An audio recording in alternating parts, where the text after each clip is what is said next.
So I'm undoubtedly going to catch some flack for this, but I want to talk today about how Andor does a grounded interpretation of its universe better than Star Trek did. I mean, considering that Star Wars has always been a kind of fantastical, rather than sci-fi, I call it science fantasy, because that's particularly what it is. It's wizards in space. Whereas Star Trek has always been the more scientific, grounded, actual science fiction. And yet, when New Trek came around and tried to be grounded, or at least gritty and grounded and stuff, and they started throwing out expletives every 5 seconds, it was kind of laughable. It wasn't remotely worked into the narrative, and it just felt like it was being...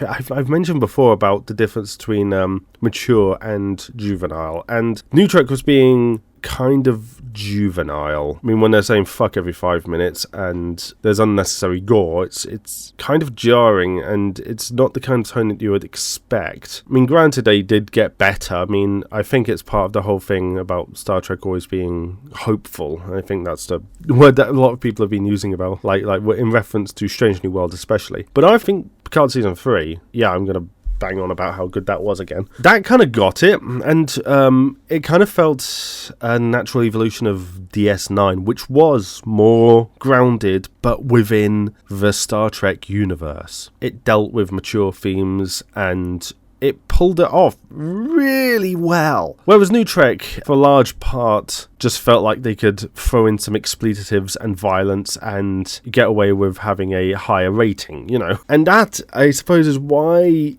it's so surprising that Andor, of all things, was able to do it so damn well. I mean, how do you go from space wizards fighting between light and dark and Stellan Skarsgård given an absolutely stunning speech about what he sacrificed for the rebellion? And I suppose there's always been that dichotomy within Star Wars, in that you have the magical space wizards fighting the forces of darkness, and then the Rebel Alliance. And because, at least in like the original films, you had the focus on like Luke's journey, the state of the Jedi and everything like that, the inner workings of the rebellion were kind of pushed aside a little bit, and they were explored more so in, strangely enough, the cartoons, like Rebels and that. But I feel like Andor really did them the due that they deserved. I mean, naturally, Rogue One started that. I mean, Andor is a spin-off from Rogue One, and Rogue One kind of gave us the hint of the gritty darkness that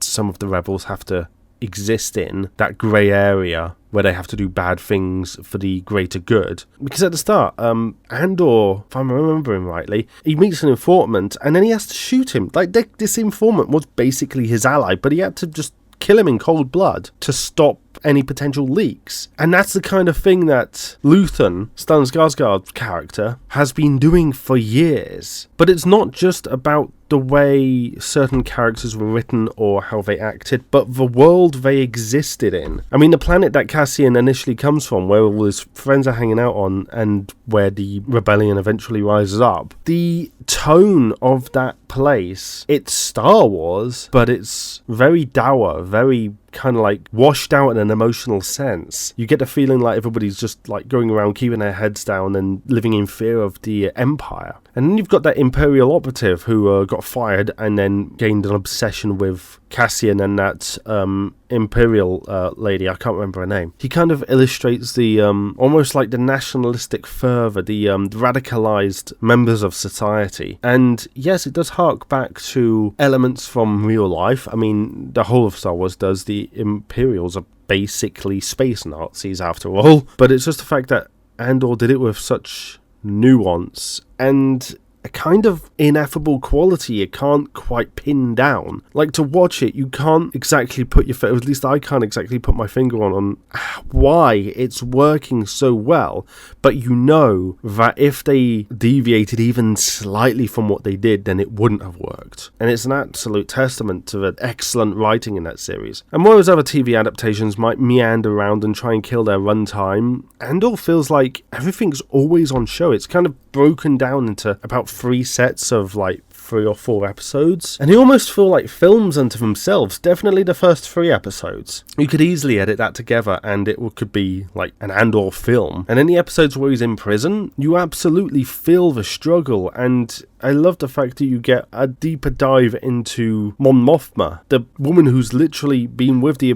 rebellion ever since the first Star Wars film, just kind of hanging out there and slowly getting a bigger and bigger role in the Star Wars franchise. You finally get to see what she has to do and what she has to sacrifice, and she actually has to sacrifice quite a lot. And I think it almost recontextualizes Star Wars a little bit, because you have got the big galactic heroes, Luke Skywalker, fighting the powers of darkness, but then it's not just what they do that wins the day, it's what everybody else does. And Andor gives you a glimpse into that effort that the rest of galaxy is struggling to achieve. I mean, Andor's so good that it's basically retconned who the main character of Rogue One is.